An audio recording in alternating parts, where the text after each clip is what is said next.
Bueno, pues vamos a hablar rápidamente, mis médicos, con tal se graba la grabación para los que llegan un poquito tarde. Vamos a ver un tema importante, ya de los últimos que nos faltan del temario general. Yo ya les di más de los que venían en el temario, si se los pueden revisar.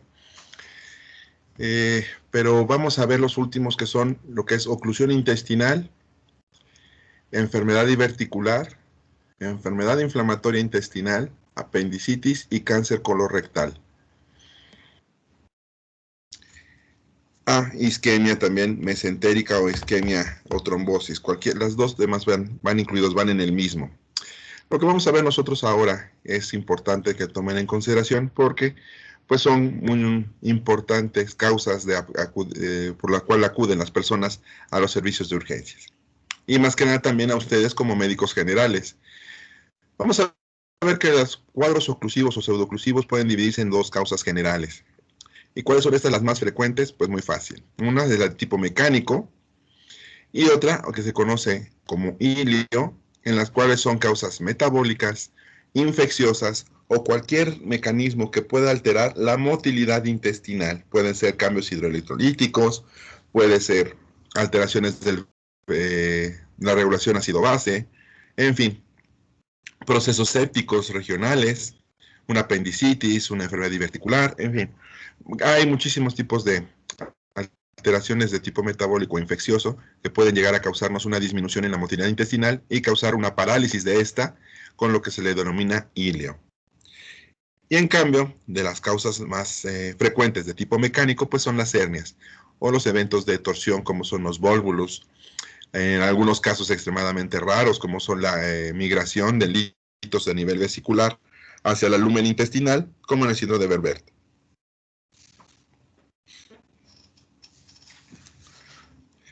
Entonces, ustedes van viendo este tipo de alteraciones. Nos vamos a pasar todo esto rápido. Nada más lo que sí es importante es de que, por ejemplo, nosotros en México se ha visto que de las adherencias es de los cuadros que más frecuentemente se vinculan con los cuadros de oclusión intestinal. Ahorita poco a poco vamos a ir viendo lo que es la fisiopatología, pero sí es importante saberlo. Es importante saber que este tipo de pacientes son más frecuentes después de la quinta década de la vida, ¿de acuerdo? Su incidencia se incrementa, obviamente, por obvias razones. Y a nivel de lo que son las etiologías, pues obviamente vamos a ver que la distribución, y obviamente también en hombres, muchachos. En hombres es muchísimo más frecuente este tipo de alteraciones. Las adherencias ocupan el primer lugar, hernias y tumores. Acorde o cómo las vamos a clasificar, pues obviamente si es un de tipo funcional, tipo paralítico, ¿verdad? Cuando son mecánicas, si ya es una oclusión completa o una suboclusión, ambos casos pues va a irse modificando. Y si tenemos una presentación aguda crónica o una que esté ya normal. Nosotros vamos a ver que vamos a tener causas extraluminales, como son las adherencias. Cuando tenemos una obstrucción en la pared, un tumor, prácticamente es lo que es una obstrucción intrínseca, que va haciendo una afectación intraluminal progresiva.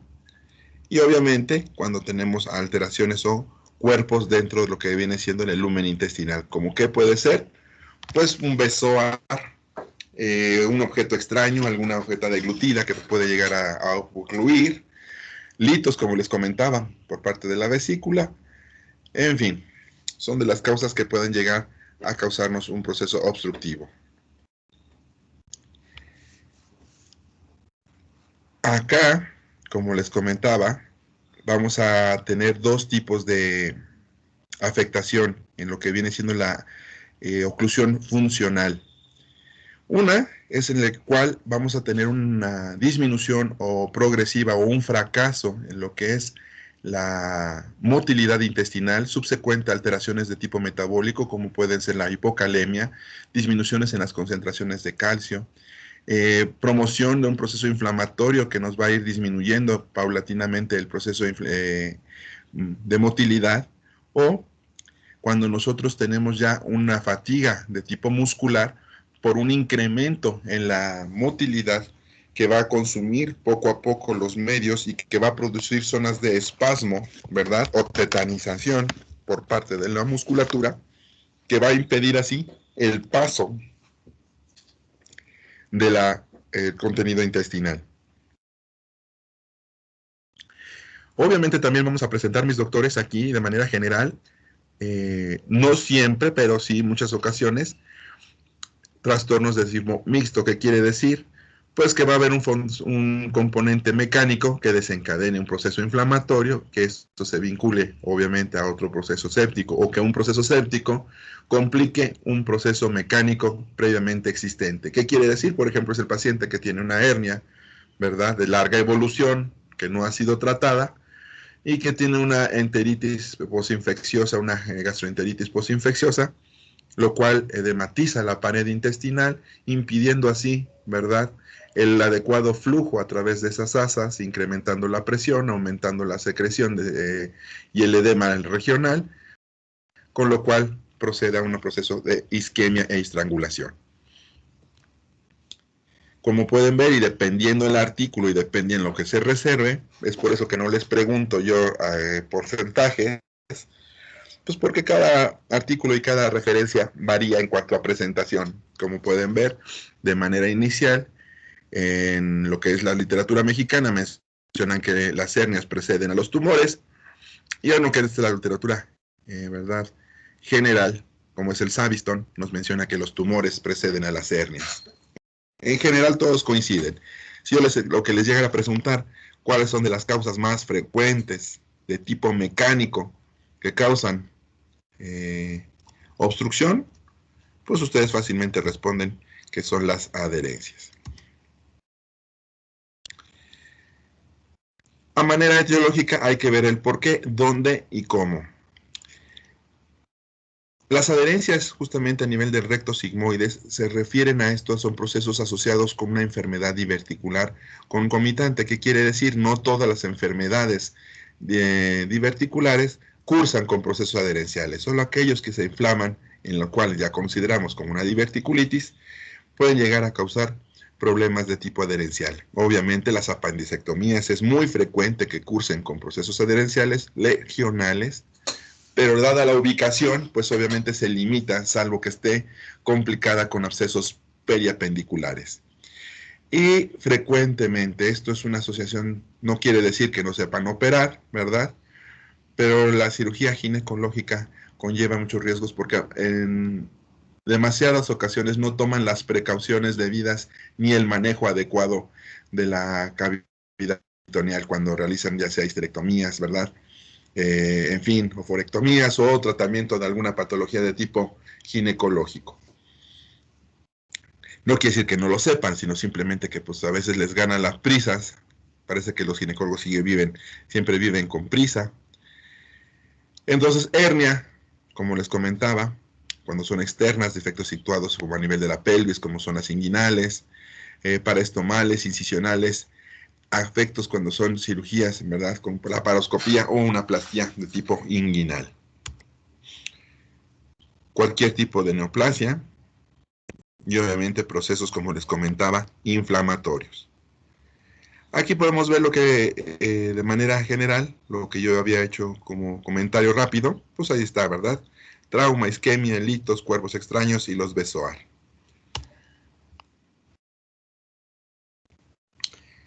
El 80% más del 80% de las adherencias son postquirúrgicas. Van a decir, doctor, ¿y aquí qué involucra o por qué se presentan este tipo de adherencias? Bueno, la manipulación excesiva, el contacto y la erosión, ¿verdad?, y la desvascularización, más que nada la desvascularización a nivel de la serosa intestinal, es lo que promueve la formación de las adherencias. Activamente nosotros teníamos la mala costumbre como cirujanos de utilizar talco para poder calzarnos adecuadamente los guantes y no teníamos la delicadeza de retirarlo de nuestros guantes. Entonces también eso era antes, hace más de 20 años, generalmente a principios de los años 70 todavía se continuaba con este tipo de actividades. Finales de los 80, México duró hasta los años 86, 88. Pero de ahí en fuera prácticamente ya todos son de látex y ya vienen previamente esterilizados y puestos de manera correcta. Vamos a ver nosotros que la mecánica es muy fácil. El proceso dinámico es una alteración, ¿verdad?, en la deposición por parte de las serosas que sufren el tratamiento, como comentaba. Ese daño va a incrementar la migración de células a nivel de la pared. Va a haber una oposición entre las superficies que va a generar ese mecanismo de contacto y de adherencia, y obviamente la migración y la colocación de los depósitos de esta matriz de colágena es lo que va a favorecer la formación de las adherencias y de tipo fibroso. Fíjense lo que yo comentaba, y algo que tienen que tomar ustedes en cuenta como médicos y que van a oír frecuentemente. Ustedes espántense de quien que les diga, ¿verdad?, que hay un proceso adherencial agudo. Aquellos pacientes que los acaban de operar y al otro día dicen, no, ya hizo adherencias, hay que volverlo a operar. Cuidado, mis médicos, ojo de ese médico, no se dejen operar, lo más probable es que me los mate.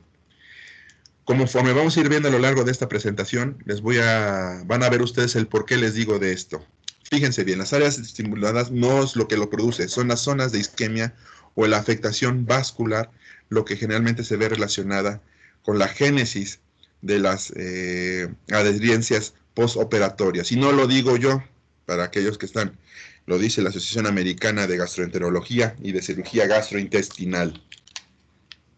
Antes se pensaba que era simplemente el hecho de despulirlas y el contacto con la serosa lo que favorecía la aparición de las adherencias, con lo que se ha visto que pues prácticamente eso es relativamente falso.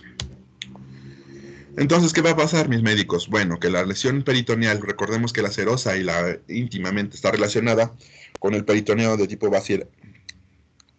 visceral y justamente también con el parietal. Aquí vamos a tener que la activación inflamatoria, la liberación de linfocitos y células proinflamatorias y de factores proinflamatorios van a facultar o van a promover la migración de elementos y la formación de fibrinógeno y fibrina, que aunado a factores de histocompatibilidad a nivel celular, se van a prestar para crear un sitio de adhesión en los cuales va a haber una formación de un vínculo entre una capa y otra. ¿Ok? Entonces, ¿qué es lo que va a suceder? Pues que obviamente este proceso va a empezar con una acumulación de líquido, la falta de movilidad va a incrementar el líquido dentro de las asas intestinales, va a favorecer una fermentación muchísimo más ávida e incrementada, con lo cual va a haber una distensión abdominal, va a haber disminución de la motilidad intestinal, va a haber cambios en las concentraciones de bicarbonato, va a haber una fermentación bacteriana muy importante, y esto va a favorecer, por la liberación de estas bacterias de sus citotoxinas, un incremento en la secreción a nivel intestinal, lo que nos va a permitir que, como pueden ver aquí, va a haber un aumento del peristaltismo, tratando de liberarse de estos factores y tratando de propulsar el contenido, lo que va a hacer que entre en un estado de fatiga y propiamente va a ir disminuyendo subsecuentemente la motilidad hasta llegar a una abolición prácticamente de todo lo que es el movimiento. ¿Vamos bien hasta acá, mis doctores?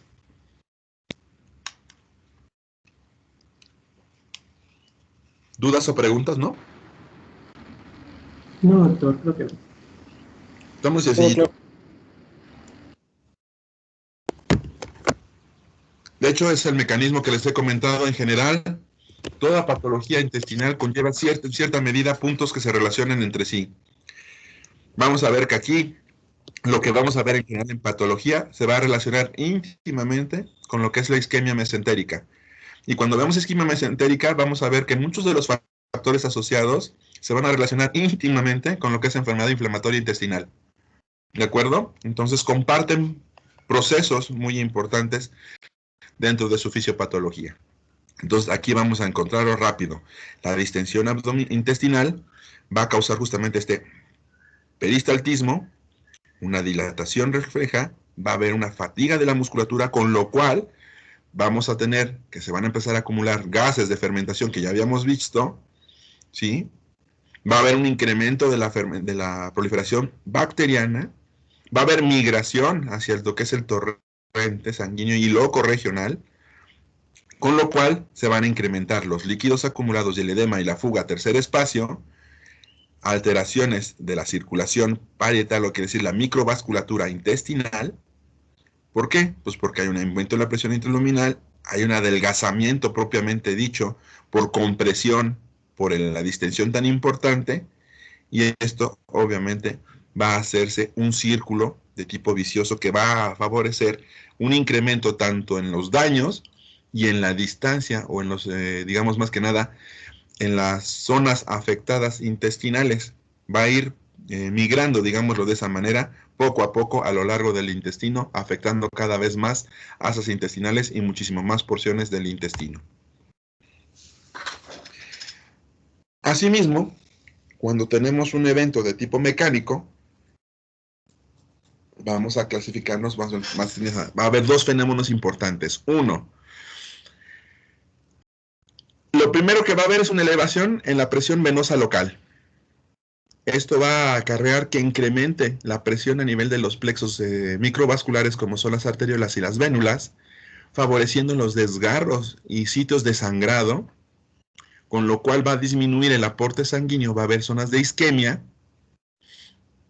y propiamente el estrangulamiento o la disminución en el lumen, con el incremento en la cantidad de líquidos y la fermentación bacteriana, va a permitir, aunado a esta alteración y esta ruptura vascular, que las bacterias que hayan ahí migren de manera más fácil hacia lo que viene siendo el torrente, y que tengamos obviamente las complicaciones como son el choque séptico y las alteraciones isquémicas a nivel de la pared intestinal.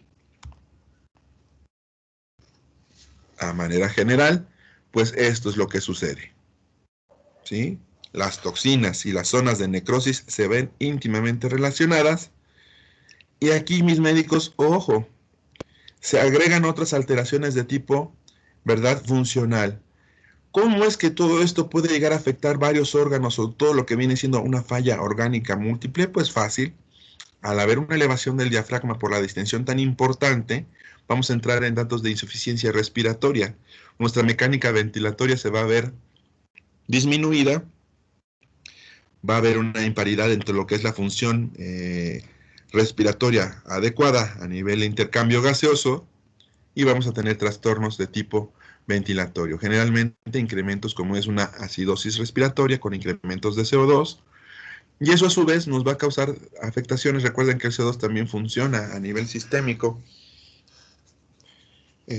promoviendo cierta vasodilatación y afectando ciertos órganos. Aunado a un choque séptico que se conoce como de manera distributiva, en el cual los flujos sanguíneos cambian y hay un mayor número de éstasis y una disminución progresiva en la precarga cardíaca, que es el volumen que llega, y un incremento en las resistencias periféricas por el proceso obstructivo que está incrementando la resistencia a nivel intestinal, pues obviamente también vamos a tener alteraciones en varios órganos a la vez, el aporte sanguíneo que llega a los riñones, en fin.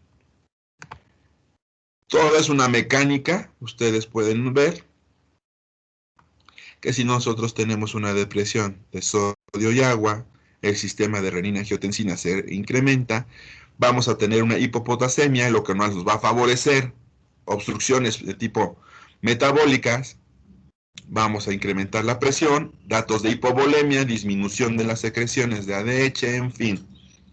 Como pueden ver, los mecanismos se vinculan en varias patologías y en varios procesos fisiopatológicos que van a dañar con mayor medida diferentes órganos.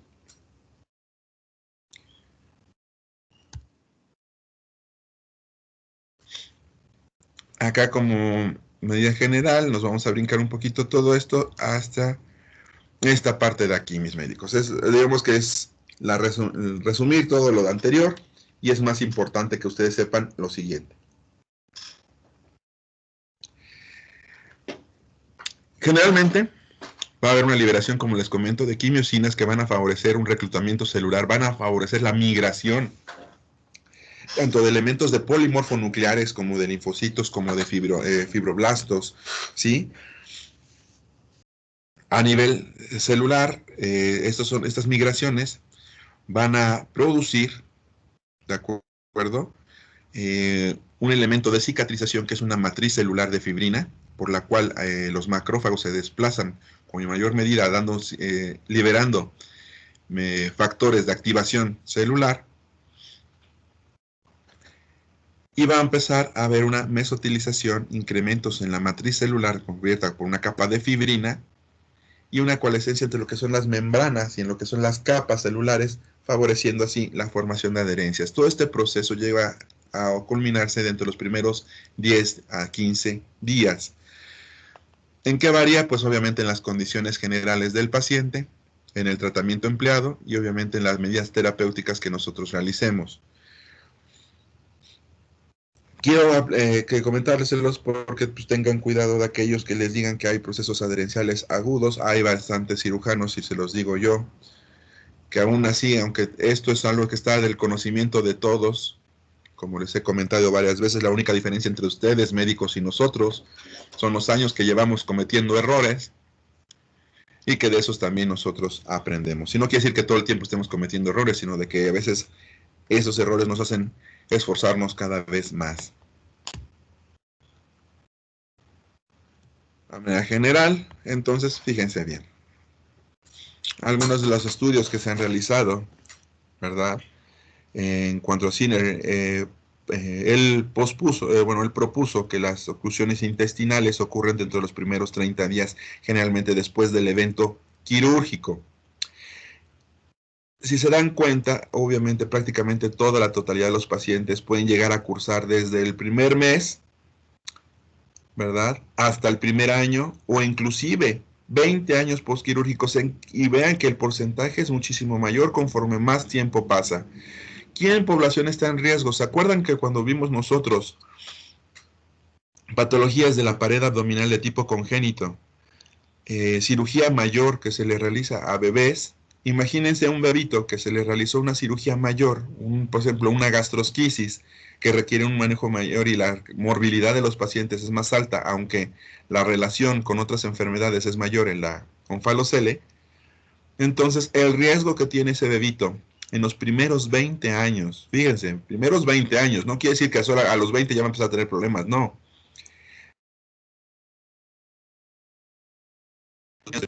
Puede llegar a procesos sociales importantes. ¿Cómo vamos a establecer ese diagnóstico, mis médicos? Si ustedes tienen el antecedente de que más del 80% son por eventos isquémicos, por eventos adherenciales, pues hay que preguntar cirugías. Hay que preguntar eventos quirúrgicos. Obviamente, si le operaron el dedo del pie, pues no tiene nada que ver. Si le operaron la pierna, el brazo. A nivel abdominal, presenta factores de riesgo, qué enfermedades él padece y en qué condiciones generales está.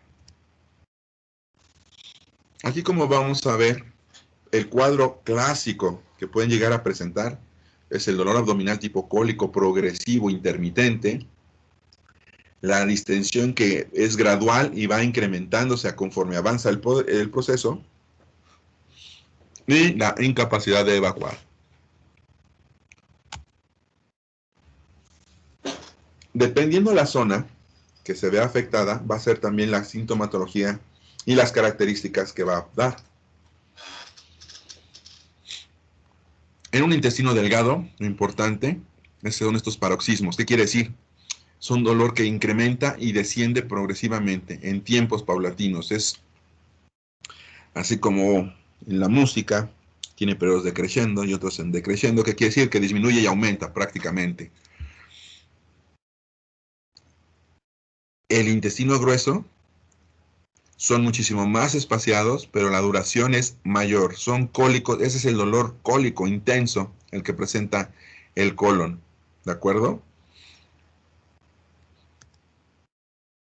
Y entonces vamos a ver lo siguiente. Obviamente, por sitio de obstrucción tiene características que nosotros podemos valorar, ir condicionando conforme vamos haciendo nuestra exploración y nuestra anamnesis. Es más florida la presentación alta, estómago, duodeno y ayuno. ¿Por qué? Porque presentan un vómito demasiado severo, gastrointestinal o biliar, la mayoría de las veces. Las alcalosis metabólicas, vaya, pan nuestro de nuestro día, de cada día, y la instalación de una deshidratación, el paciente se encuentra sumamente deshidratado, y obviamente los trastornos y la liberación de ácidos y la alcalosis va a hacer que los mecanismos fisiopatológicos proinflamatorios se vean muchísimo más rápido que en otro tipo de lesiones. A nivel medio o a nivel bajo, el dolor y la frecuencia del mismo es muchísimo más intenso.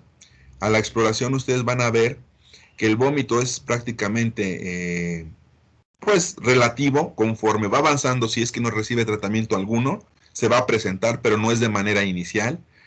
La actividad intestinal es de alto, es de lo más importante que ustedes tienen que tomar o que valorar mediante su auscultación frecuente, y obviamente la eliminación de los gases y las heces va a irse variando y prácticamente puedes encontrarla nula. El tipo de vómito que van a ver, ¿de acuerdo? Hay veces que tiene una sensación de mejoría al deponer el paciente, va a sentir una mejoría relativa. Él tiene la sensación constante de que el alimento se le regresa, ¿sí? Y puede ser de características fecaloides, biliares o de contenido gástrico.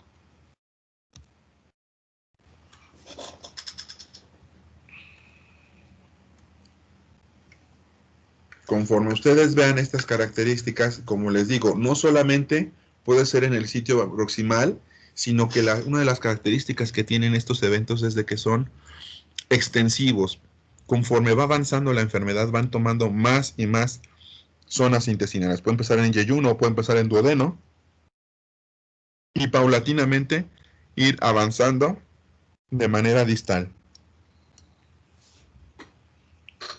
o proximal, dependiendo sea el caso.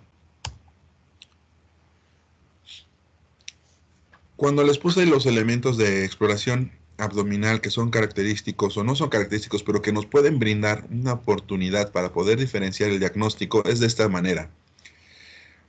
El dolor, como siempre les comentaba, la náusea y la temperatura. Fíjense ustedes acá, como si hay fiebre, nos puede avisar o nos puede dar un componente de tipo vascular o obstructivo, una migración de tipo bacteriana o proinflamatoria. El dolor simplemente nos podemos dar cuenta si es o no una zona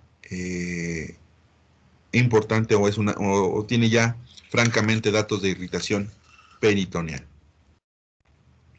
Los datos de hidratación, mis médicos, eso es muy importante. No todo en la vida es apéndice. Dolor abdominal no quiere decir apéndice en todos los casos, mis médicos, como hay otros que lo valoran así. Hay múltiples causas y hay que valorarlo en manera general. Me van a decir, pero es que es labor del cirujano. Pues sí, en cierta medida sí, pero también es labor del médico que lo atiende de primera instancia dar un diagnóstico certero de inicio. Entonces vamos a ver, ¿qué vamos a palpar dentro de la exploración física? El auscultamiento y la revisión de los orificios por donde podemos encontrar zonas de herniación es importantísima. Los datos de irritación peritoneal, también la medición, ¿verdad?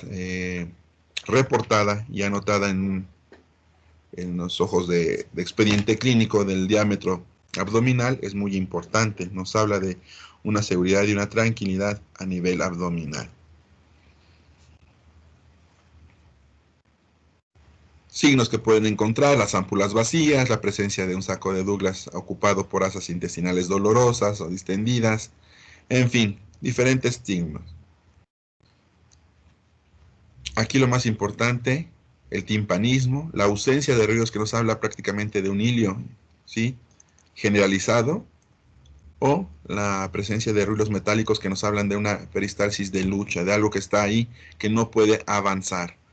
Prácticamente los laboratorios son inespecíficos, pero sí nos podemos basar en aquellos que nos hablan de procesos inflamatorios y que nos pueden aunar a diagnósticos presuncionales, ¿de acuerdo?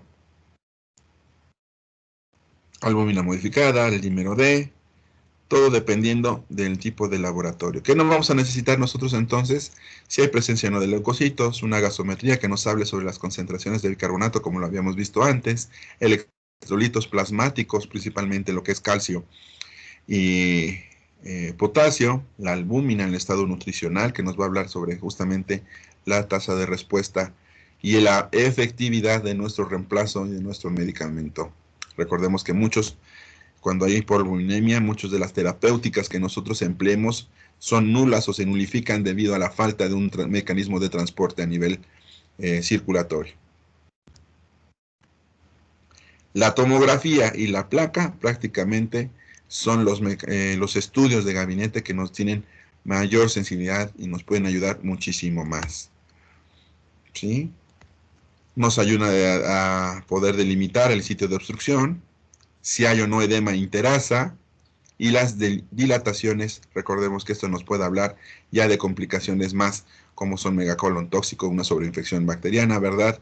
O alguna alteración de tipo motil. Recordemos que dependiendo del grado de distensión, es la viabilidad que queda de ese segmento intestinal que ya ha sido afectado. Mientras más tiempo permanezca distendido y con un diámetro superior al permisible, esa asa intestinal queda prácticamente nulificada y tenemos que removerla. Ahí vemos nosotros los niveles, sitios de torsión o los cambios con la presencia de aire, muy importante, y el edema interasa. Acá, mis médicos, a reserva de lo que se piensa, el ultrasonido no tiene mayor utilidad. Recuerden que el mayor enemigo del ultrasonido es el aire. Si tenemos un paciente que está totalmente distendido y todas las asas intestinales tienen un alto contenido de aire, o de gas, perdón, porque no sería aire como tal, gas, prácticamente estamos nulificando la efectividad de este estudio.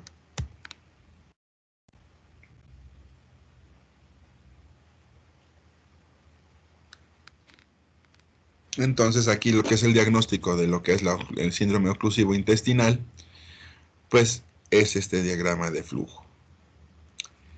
Bien, ¿qué vamos a hacer? Pues en general, las medidas generales que vamos a tomar en cuenta para evitar las complicaciones.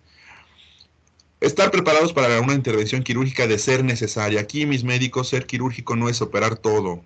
Ojo. Operar todo es simplemente favorecer la tasa de complicaciones e incrementarla. ¿Por qué? Si sabemos que el 60 al 80% de los casos de oclusiones son de tipo mecánico y son postquirúrgicas, entonces hay que ver que mientras a mayor número de intervenciones sometamos a ese paciente, mayor número de complicaciones. Medidas adecuadas de reanimación, ¿de acuerdo? Antibioterapia adecuada, corrección electrolítica, sonda nasogástrica para descompresión, vaya, medidas generales. Hay que individualizar los casos, mis médicos, todos se tratan de esa manera. Escoger el procedimiento e identificar de manera correcta la causa de la obstrucción.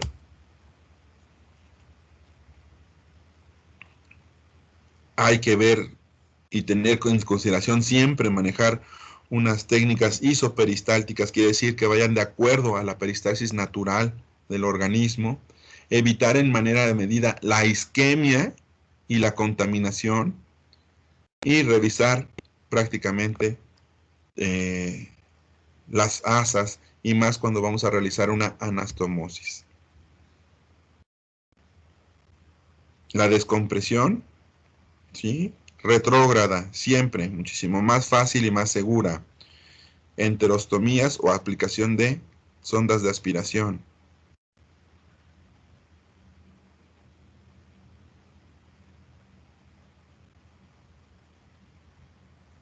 Y hay que tener en cuenta el cierre de la pared en manera de lo posible.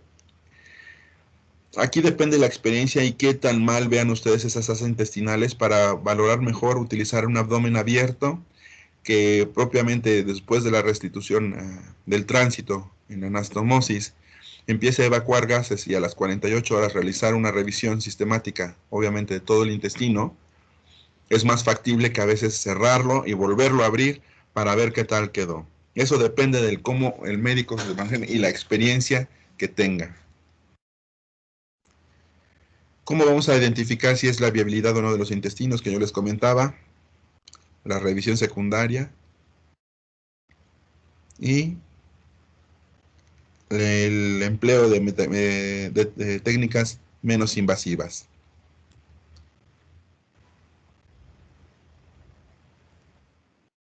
Aquí pues me brinco un poquito esto porque es parte de esto que nosotros a veces llegamos a ocupar, en teoría para disminuir en cierta medida las adherencias, pero bueno.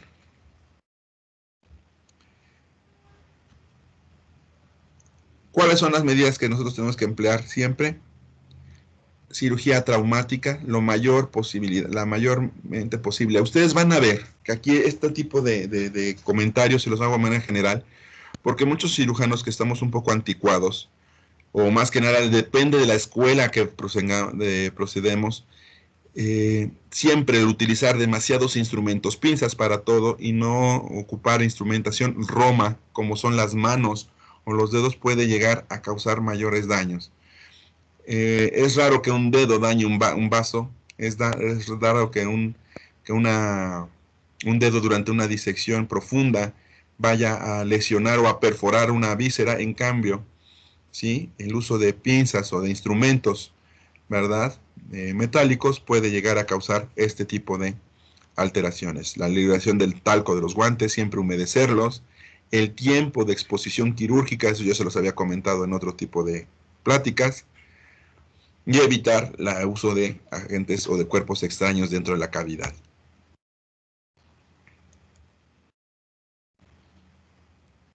¿Sí? En la enteropexia, pues probablemente las adherencias han sido liberadas.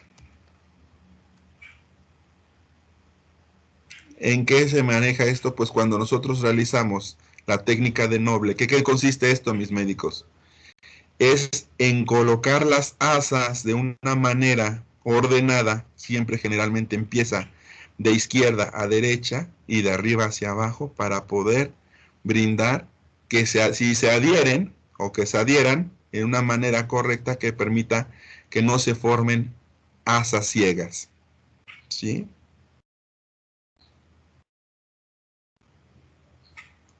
Entonces, ¿funciona? Pues en algunos casos sí. Yo la verdad no lo prefiero porque lamentablemente no tenemos la sutura ideal la mayoría de las veces en los hospitales para producir una respuesta adecuada a esta técnica. Esta sí. No la suturamos, esto sí yo lo utilizo muchísimo, que es el procedimiento de Child. Esta yo la uso en gran medida. Simplemente damos puntos de fijación a nivel mesentérico para que las asas permanezcan en su lugar. Pues mis médicos prácticamente son las técnicas, esto ya es más para médicos pues de especialidad. No tiene mayor repercusión en lo que vamos nosotros a hacer. ¿Dudas o preguntas, mis médicos?